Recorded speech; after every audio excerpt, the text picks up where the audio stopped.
올 한 해 베드로전서 말씀을 제가 중간중간 이렇게 봐왔습니다.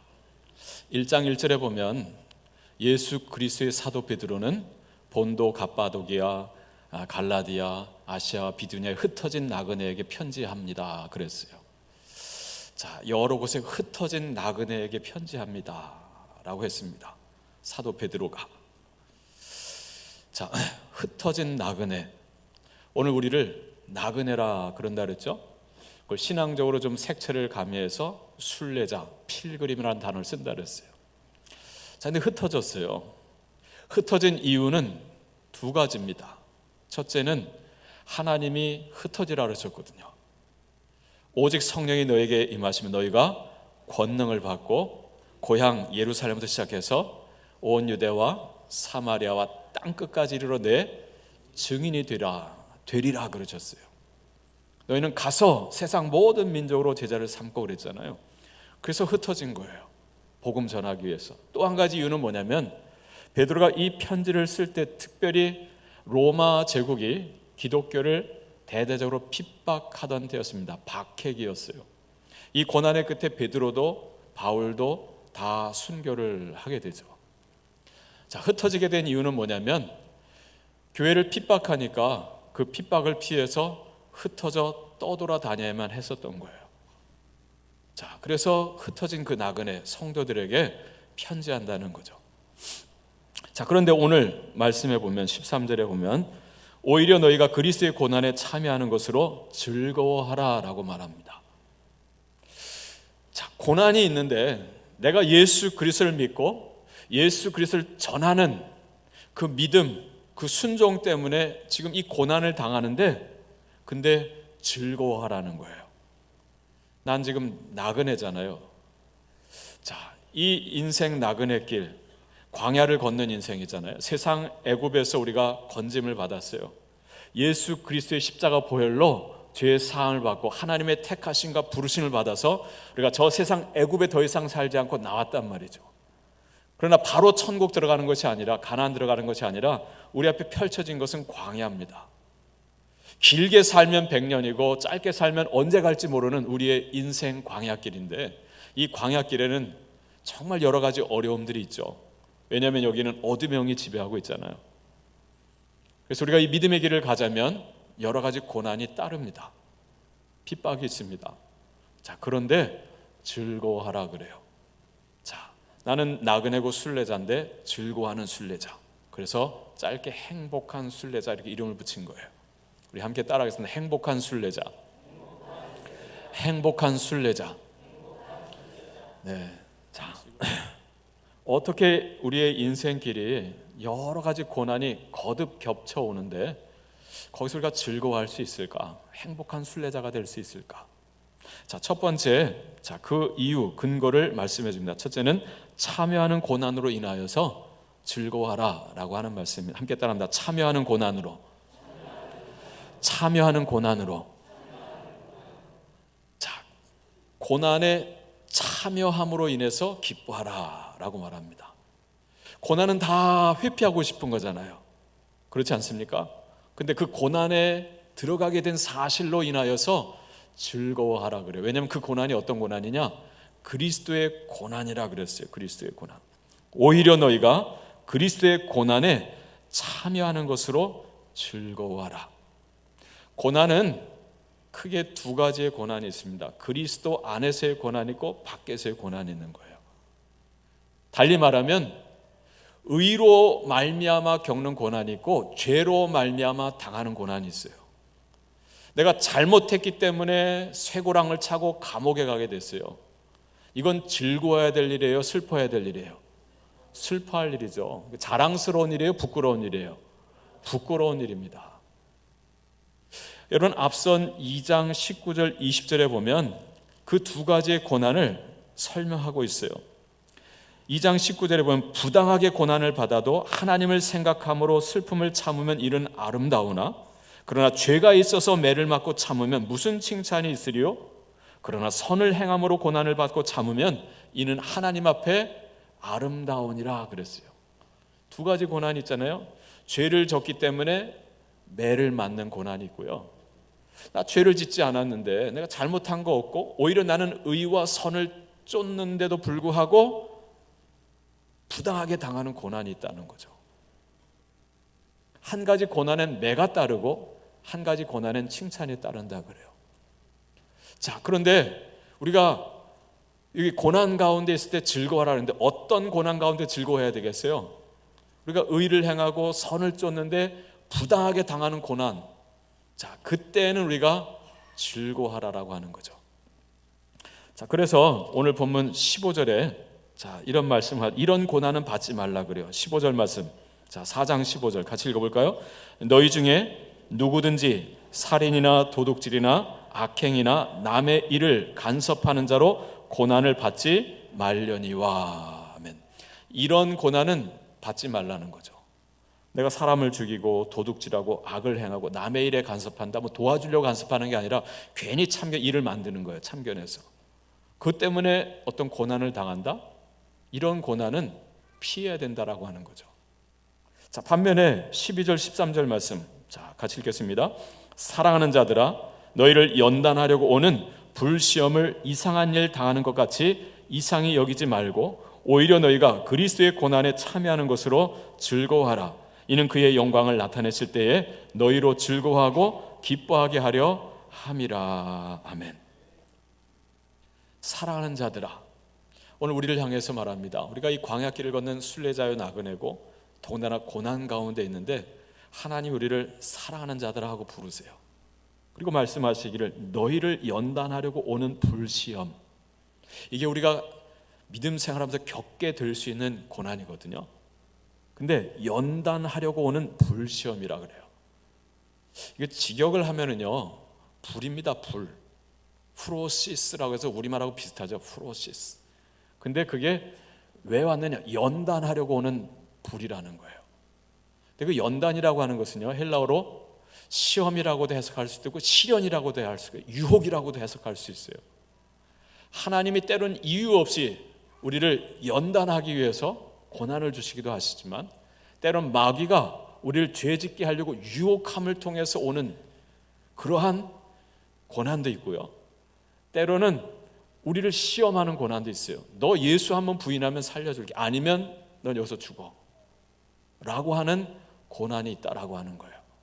자, 그런데 그것이 어떠한 연유든, 자, 내가 믿음을 지키기 위해서 그 고난을 당할 때 그걸 이상히 여기지 말라는 거죠. 자, 오히려 13절에 너희가 그리스도의 고난에 참여하는 것으로 뭐 하라고요? 즐거워하라는 거예요. 제가 어제 뉴스를 봤는데요, 정말 끔찍한 일을 봤어요.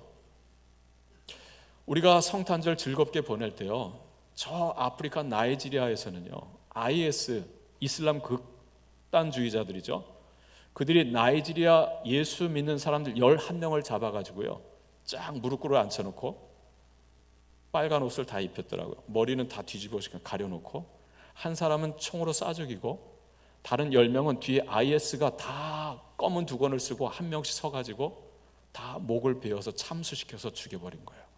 그걸 56초짜리 동영상으로 찍어가지고 인터넷에 유포시키면서 전 세계에 있는 그리스도인들은 봐라 하면서 성탄 메시지로 그 참수시키는 걸, 그걸 보여준 거예요. 아, 끔찍하죠? 여러분, 거기에 앉아있는 분들 어느 날 그냥 예수 믿는 사람 생활하다가 예수 믿는다는 이유 하나 때문에 붙잡혀가지고 그냥 그 IS 단체에 죽임당한 거예요. 여러분, 그분들이 겪는 시험, 오늘 여기서 말씀은 이런 불시험이죠. 베드로가 이 편지를 쓸 당시에 그 당시 흩어진 나그네들이요, 성도들이, 교회가 이 고난을 당했어요. 예수 믿는다는 이유 하나 때문에 어느 날 붙잡혀가지고요, 굶주린 맹수의 밥으로 던져지고, 로마 시민은 그걸 보면서 막 환호성 박수를 치죠. 그러니까 로마 시내를 밝히는 횃불로 삼았다 그러잖아요. 산채로 기름을 뒤집어 씌워가지고 밤에 불을 지피는 거예요. 횃불로 삼았다는 거죠. 정말 불시험이죠. 자, 그런데 그런 고난을 당할 때 이상히 여기지 말고 오히려 그리스도의 고난에 참여하는 것으로 즐거워하라라고 말합니다. 여러분, 어떻게 그런 상황 가운데서 우리가 즐거워할 수 있을까라고 하는 거죠. 자, 여기 그리스도의 고난에 참여하는 것이다 그랬어요. 여러분, 이게 그리스도의 고난이 뭡니까? 자, 그것을 앞선 두 가지 고난을 19절, 2장 19절, 20절에서 보여줬죠. 그 다음 21절부터 여기서 말씀하는 그리스도의 고난이 무엇인지를 일러줍니다. 한번 보세요. 2장 21절에 보면 이를 위하여 너희가 부르심을 받았으니 그랬죠. 자, 이를 위하여라는 건 뭐냐면 그 앞에 있는 20절에 19절 20절에 말하는 부당하게 당하는 고난이에요. 죄가 없는데도 선을 조침에도 불구하고 당하는 애매한 고난. 그러나 잘 참고 이겨내면 하나님 보시기에 아름다운 그 고난. 자, 그것을 위해서 우리가 부르심을 받았는데, 자, 그리스도도 너희를 위하여 고난을 받으셨다 그래요. 그래서 너희에게 본을 끼쳐서 그의 그 발자취를, 그 삶의 흔적을 따라오게 하려 하셨느니라 라고 말합니다. 여러분, 예수님께서 고난을 당하셨대요. 예수님이 당하신 고난의 극치, 절정이 무엇입니까? 십자가죠.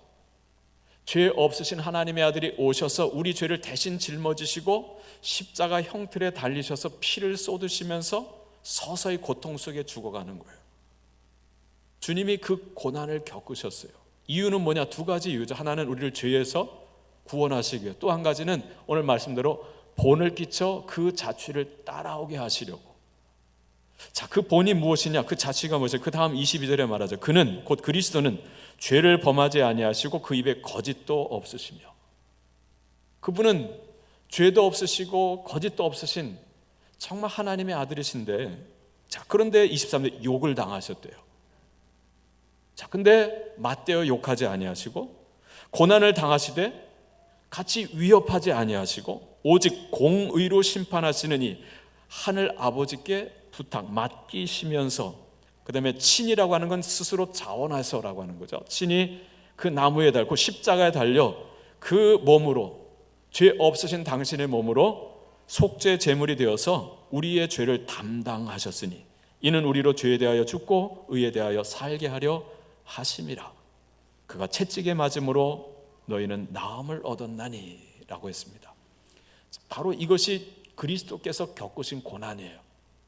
죄가 없는데, 거짓도 없으신데, 근데 그 모든 욕도 수욕도 부끄러움도 당하시고 십자가의 형태에 달리는 고통도 당하시고 마지막엔 죽임을 당하신 거예요. 자, 근데 오늘 이 고난의 때에 이 고난 때문에 흩어져 사는 성도들에게, 교회들에게 주는 메시지가 뭐예요? 내가 그런 일을 당하거든 이상히 여기지 말라는 거예요. 오히려 그 그리스도의 고난에 내가 지금 참여하고 있다라고 하는 사실로 인하여 즐거워하라라고 말합니다.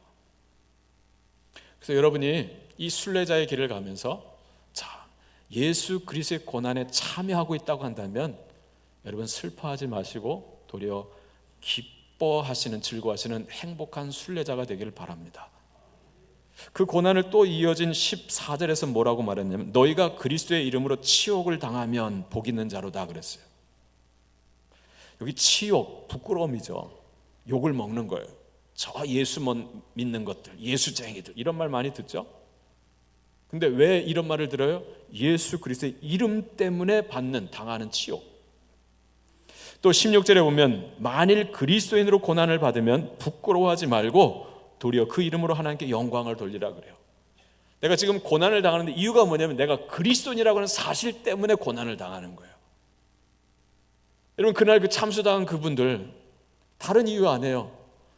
예수 믿는다는 이유 하나 때문에 어느 날 붙잡혀 가가지고 여러분 그 성탄절에 그 순교를 하게 된 거죠.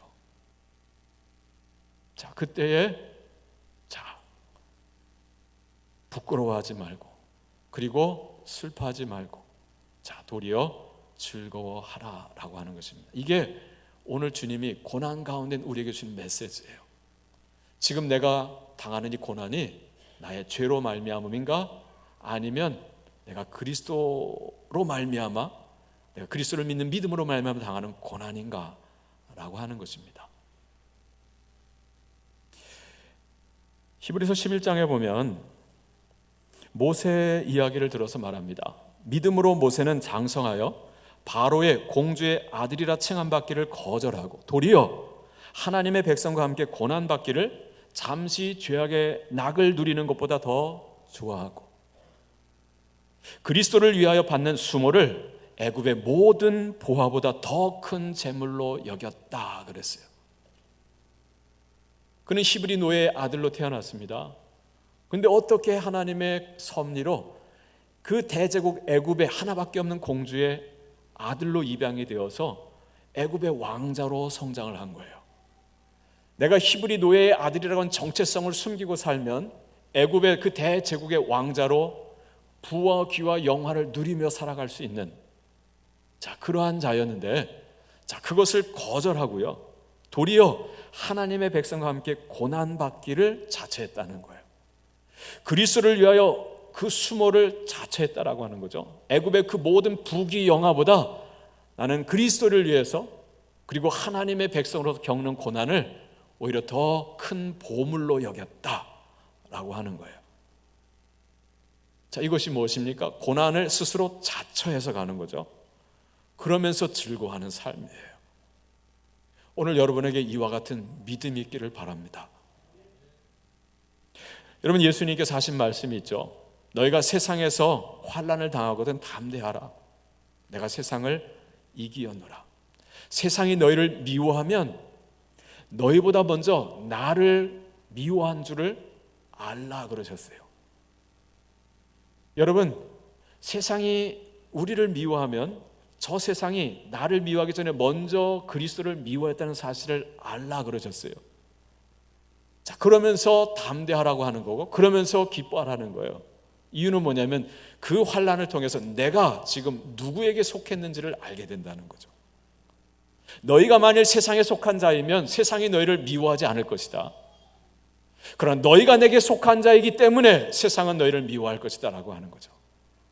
그렇기 때문에 세상에서 너희가 환난을 당하거든 담대하라, 즐거워하라 라고 하는 거예요. 오늘 여러분들은 내가 현재 겪고 있는 고난이 나의 죄로 인함인가 허물로 인함인가 아니면 정말 내가 예수 그리스도 때문에 당하는 고난인가 이걸 분별하시고 정말 그리스도의 고난에 참여하는 것이라고 한다면 당장은 억울하고 답답한 일이 있더라도 말씀대로 즐거워할 수 있는 행복한 순례자가 되시기를 축복합니다. 두 번째는요, 함께하는 영광으로 인하여 기뻐하라라고 하는 것입니다. 함께 따라합니다. 함께하는 영광으로. 함께하는 영광으로. 무엇입니까? 지금 현재 고난인데 이 고난 가운데 하나님의 영광이 나와 함께한다는 이 사실을 기억하고 그 영광을 보고 기뻐하고 감사하라는 거예요. 저는 오늘 말씀을 준비하면서 정말 제 눈이 확 열리는 기쁨을 맛봤어요. 여러분, 사자성어, 한자 사자성어 중에 고진감래라는 말 들어보셨죠? 사용도 해보셨죠? 누군가 어려운 일을 겪고 있으면 찾아가서 고진감래야, 좀만 더 참어, 좋은 일이 있을 거야, 이렇게 위로를 해줘요, 안 해줘요? 해주잖아요. 이런 고진감래가 무슨 뜻입니까? 고는 쓸 고자고 진은 다할 진자고 감은 달 감자죠. 달콤할 감. 레라고 하는 건 온다는 거예요. 쓴 것이 다하면 달콤한 것이 온다라고 하는 것입니다. 그래서 고생 뒤에 고생 끝에 락이 온다라고 하는 게 고진감래예요. 근데 저는 오늘 사실 그것을 여러분에게 말하려고 오늘 이 말씀을 준비했었거든요. 지금 당장 고난이 있어도 좀 견디세요. 참으세요. 이 고난 끝에는 즐거움이 있을 거예요. 락이 올 것입니다. 고진감래 아닙니까? 저는 이 말을 하려고 했는데 오늘 말씀을 준비하면서 그게 아님을 보았어요. 세상에서는 고진감래를 말합니다. 성경은 달리 말합니다. 뭐냐면 고생이 다한 뒤에 락이 오는 것이 아니고 영광이 오는 거예요. 고생 중에도 하나님이 주시는 영광이 있다는 거예요. 전 그 사실을 발견하고 너무 놀랐어요. 그래서 고난 중에도 기뻐할 수 있고 감사할 수 있고 그 고난을 이길 수 있는 힘이 있는 거구나. 여러분, 그 13절 말씀 보세요.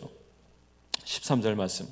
오히려 너희가 그리스도의 고난에 참여하는 것을 뭐 하라고요? 즐거워하라. 그 다음에 이는 하는 것은 이유를 말합니다. 왜 즐거워해야 되느냐? 이는 그의 영광을 나타내실 때에 너희로 즐거워하고 기뻐하게 하려 함이라 그랬습니다. 자, 이는 그의 영광을 나타내실 때, 저는 이걸 읽고 또 읽을 때 지금은 고난이지만 때가 되면 하나님께서 당신의 영광을 나타내 보여주실 때가 올 것이다 라고 하는 거죠. 그때 기뻐하고 즐거워하게 하려 함이라, 이렇게 이해를 했어요. 그래서 여러분의 고진감래를 말하려고 했어요. 근데 여기 이 본문의 내용을 제가 다시 확인하고는 아닌 걸 알았어요. 여기 나타내실 때라고 하는 단어는요, 헬라 말로로 계시라고 하는 단어를 썼어요. 직역을 하면 있습니다. 영광의 계시의 때에, 이런 뜻이에요. 직역을 하면. 자, 고난 중에도 즐거워하십시오. 영광의 계시의 때에 즐거워하고 기뻐하게 하려 함입니다. 이런 뜻이에요. 여러분, 계시라고 하는 말 제가 몇 번 반복해 설명드렸죠. 얼마 전에도 했어요. 요한계시록 1장 1절에 예수 그리스도의 계시라.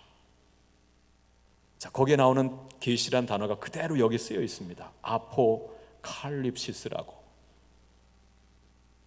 여러분, 계시, 아포칼립시스, 여러분 중에 그런 지금 이런 생각 갑자기 하시는 분 계실 거예요.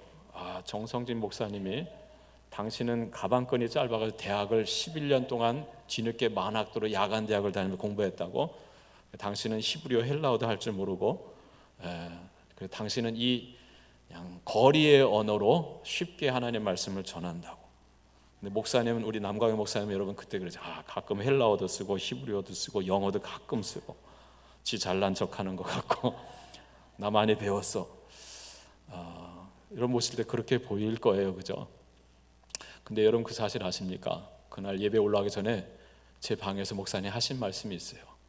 당신은 그렇게 공부를 좀 못했지만 그러나 한자 공부는 많이 했다는 거예요. 그래서 한자 가지고 그날도 많이 풀어서 이야기해 주셨죠. 지금 당신은 10대 아이들을 만나면 니들 지금 영어 공부 열심히 하라 가르친다는 거예요.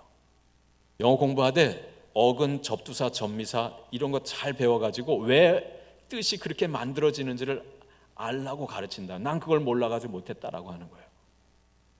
여러분, 그걸 알면 정말 어떤 책을 보고 성경을 볼 때 폭이 넓어지는 거예요.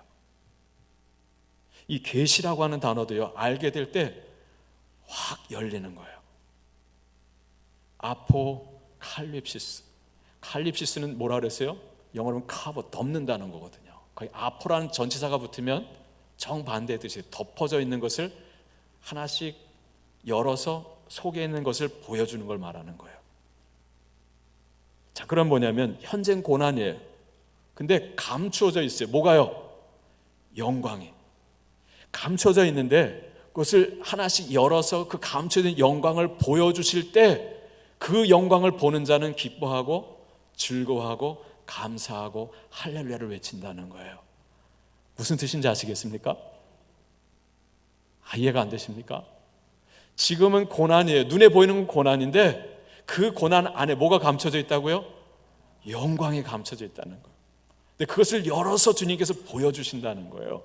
물론 그걸 약속으로 생각할 수 있다. 현재는 고난인데 미래의 영광이 약속으로 감춰져 있다라고 이해할 수도 있어요. 그러나 그 다음 절을 보세요. 자, 14절. 너희가 그리스도의 이름으로 치욕을 당하면 복 있는 자로다. 영광의 영, 곧 하나님의 영이 너희 위에 뭐 하심이라? 계심이라 그랬어요. 왜 고난 가운데서도 즐거워할 수 있느냐?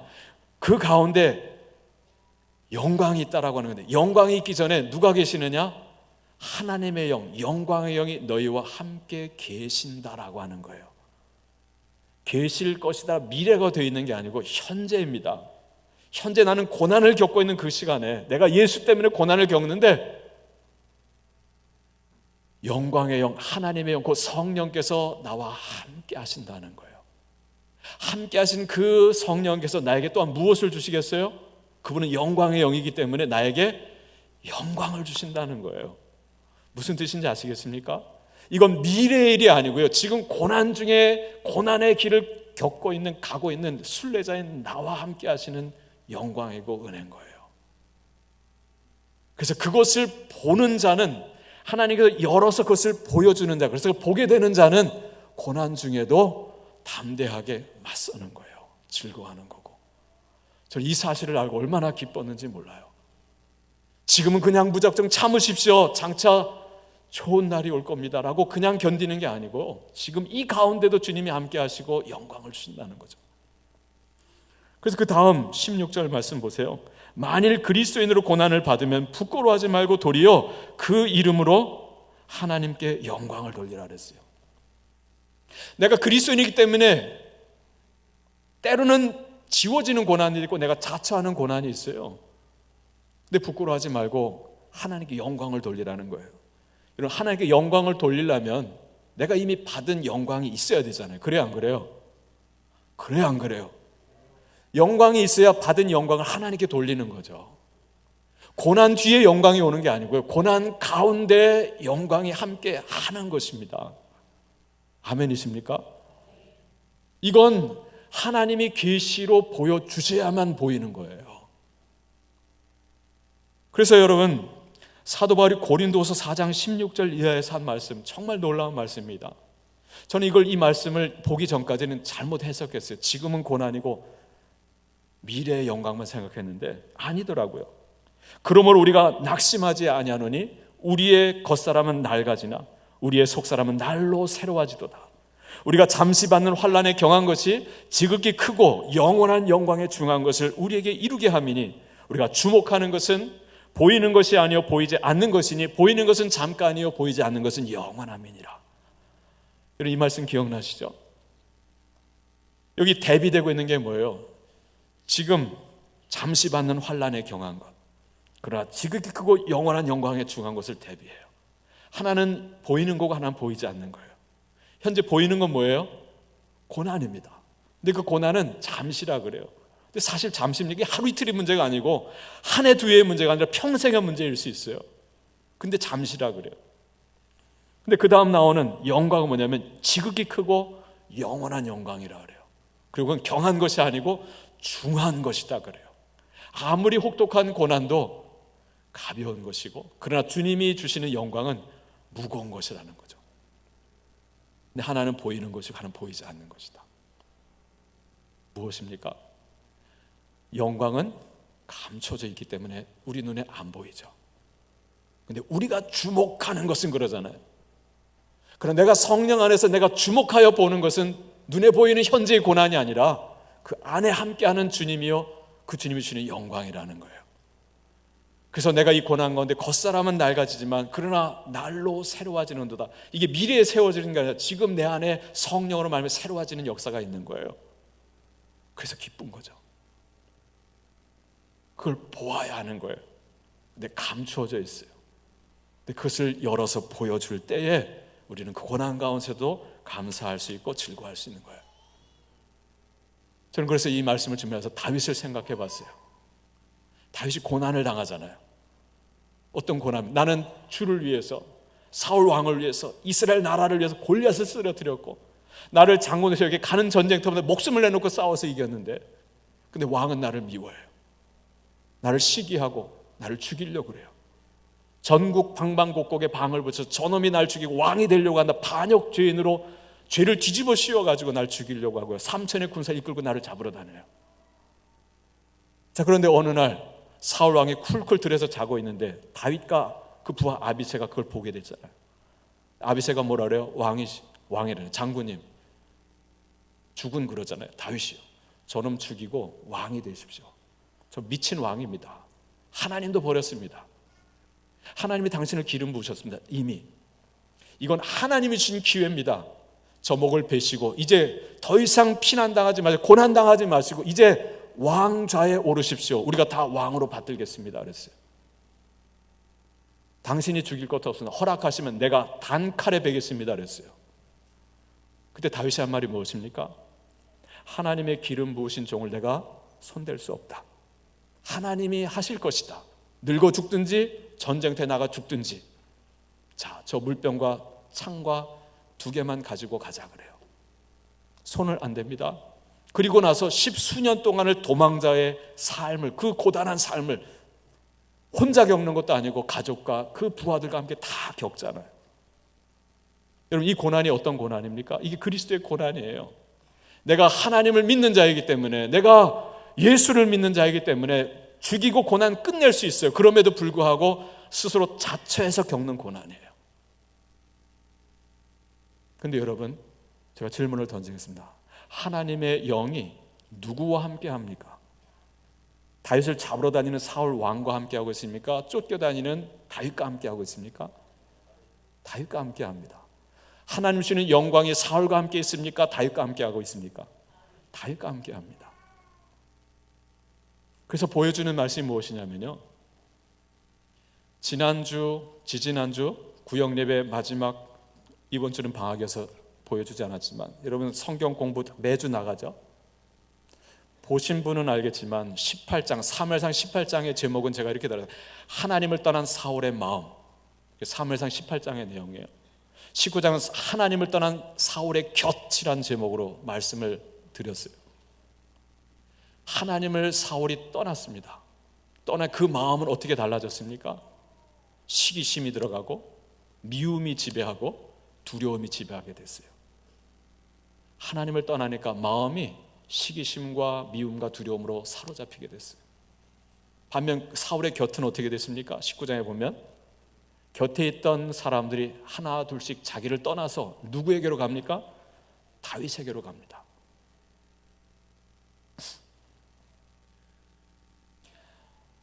사울 왕의 아들 요나단도 몸은 아버지와 함께 있지만 마음은 누구에게 있어요? 다윗에게. 그 다윗을 변호합니다. 미갈, 사울의 딸입니다. 그럼에도 누구를 위해 줘요? 다윗을 위해 살려주는 일을 해요. 자기의 멘토가 누구냐면 사무엘 선지자였습니다. 사무엘 선지자가 사울 왕을 기름 부어 세웠잖아요. 근데 나의 멘토였던 사무엘 선지자가 이제 내가 하나님을 떠나니까 나를 떠나서 누구에게 갔습니까? 다윗에게 갔습니다. 내 곁에 있던 자들이 다 나를 떠나서 다윗에게로 가요. 그들뿐만이 아니죠. 사무엘상 22장에 보면 환난당한 모든 자, 빚진 모든 자, 마음이 원통한 자가 다 그에게로, 다윗에게로 모였고 그래요. 전엔 다 사울의 백성이었어요. 이제 그들이 사울을 떠나서 다윗에게로 가는 거예요. 왜 그럴까요? 하나님의 영이 사울을 떠났기 때문이에요. 하나님의 영이 이제 다윗과 함께하기 때문이에요. 사울에게서 영광이 떠났고 하나님의 영광이 다윗과 함께하기 때문이에요. 비록 왕이지만, 비록 쫓기는 자였고 고난당하는 자이지만 하나님의 영광은 이곳에 있어요. 다윗에게. 고난 뒤의 영광이 아닙니다. 고난 가운데 영광입니다. 고난 뒤에 하나님의 임재가 아닙니다. 고난 가운데 하나님의 임재입니다. 그래서 사람들이 붙는 거예요. 하나님의 사람들이. 할렐루야. 그래서 고난 가운데서 즐거워하는 거예요. 만약에 사울이 칼을 뽑아가지고 사울의 목을 베고 고난 끝, 영광 시작 스스로 선언했다고 한다면 어찌 되었을까요? 영광 끝, 고생 시작일 거예요. 백성들이 그를 왕으로 존경하진 않아요. 몸으로는 존경할지만 마음은 떠날 거예요. 이게 하나님의 길입니다. 세상 혈기로는 그냥 확 치고 싶죠. 뒤집고 싶죠. 그리고 빨리 고난 끝내고 편안한 길 가고 싶죠. 그러나 그 길이 결코 영광의 길이 아니라는 거예요. 내가 믿는 사람이 하나님의 백성이기에 내가 성령 안에서 나를 죽이고 이 믿음의 길을 걸어가면 그 길이 좁은 길이요, 그 길이 고난의 길일지라도 하나님이 함께 하시는 길이요, 영광의 길인 거예요. 할렐루야. 그래서 기뻐할 수 있는 거고, 그래서 감사할 수 있는 거고, 그러기에 그 고난을 넉넉히 이길 수 있는 힘이 나오는 거예요. 할렐루야. 오늘 이 한 가지 사실 분명히 알고 이 남은 여러분의 삶을 어떠한 고난 가운데서도 행복한 순례자로 살아갈 수 있길 바랍니다. 자, 마지막 세 번째는요, 먼저 받는 심판이 있다라고 하는 거죠. 그래서 즐거워하라는 거예요. 함께 따라합니다. 먼저 받는 심판으로. 다시요. 먼저 받는 심판으로.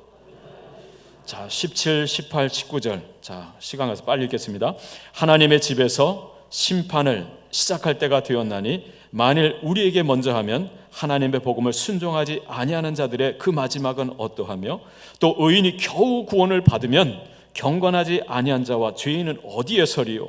그러므로 하나님의 뜻대로 고난을 받는 자들은 또한 선을 행하는 가운데 그 영혼을 미쁘신 창조주께 뭐할지어다?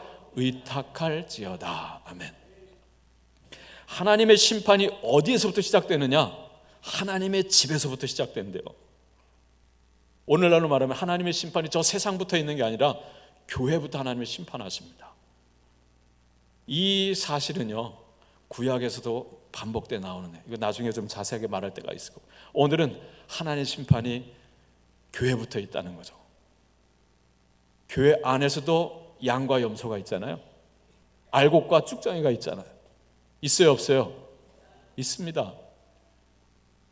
자, 근데 믿는 자들을 먼저 드리고 그 다음에 믿지 않는 자를 주님께서 심판하시는 거예요. 마태복음 25장 보세요. 열처녀 비유, 달란트 비유, 양과 염소의 비유. 어떻게 보면 다 믿는 자들입니다. 아니, 믿는 자다라고 생각하는 교회 울타리 안에 있는 자들인데요, 믿는 자들을 먼저 추수하고 그 다음에 나머지를 다 하나님께서 심판하시는 걸 봐요. 오늘 말씀이 무엇입니까? 자, 하나님 심판이 먼저 우리에게 있는데, 자, 우리는 구원을 받지만 하나님의 복음을 순종하지 아니하는 자들의 마지막은 어떠할 것이냐. 자, 우리가 정말 하나님의 그 크신 은혜로 우리가 구원함을 받는데 그 믿지 않는 자들의 그 끝은 어찌 될 것이냐라고 하는 거죠. 자, 그러니 우리가 그것을 바라보면서 오늘 이 믿음 안에 있는 오늘 이 고난 가운데서 우리가 즐거워하자라고 하는 거예요. 할렐루야. 믿는 자에게는 심판인데 그 심판의 끝은 구원이고, 믿지 않는 자는 그 심판의 끝은 심판, 영원한 형벌, 지옥이라는 거죠. 그러기에 오늘 우리가 이 고난 가운데서 오늘 내가 어디에 속했는지를 확인하고 함께하는 하나님의 영, 그 영광을 보면서, 그리고 장차 주님이 주시는 그 약속을 바라보면서 오늘 즐거워하며 이 고난의 길을 찬양하면서 감사하면서 가자라고 하는 거예요. 행복한 순례자로. 할렐루야. 한 해를 달려왔습니다. 이제 2020년 하나님께서 더 우리에게 허락하신다고 한다면 여러분의 남은 생애가 행복한 순례자의 삶이 될 수 있기를 주님의 이름으로 축복합니다. 기도하겠습니다. 하나님, 우리가 이 땅을 살아가는데 하나님 광야입니다. 그래서 여러 가지 시험들이, 고난들이 우리 앞에 찾아옵니다. 하나님, 내가 지금 직면하고 있는 고난이 무엇을 인한 것인지를 분별하게 해주시고, 이것이 그리스도의 고난에 참여하는 것이거든 즐거워할 수 있는, 기뻐할 수 있는, 감사할 수 있는 자들 되게 해주시고, 이 고난 가운데 지금 나와 함께 하시고 이 영광을 주신 하나님 앞에 감사하며 장차 예비된 그 하나님의 약속, 그것을 바라보면서 찬송할 수 있는 행복한 순례자가 다 되게 하여 주옵소서. 예수님의 이름으로 기도합니다. 아멘.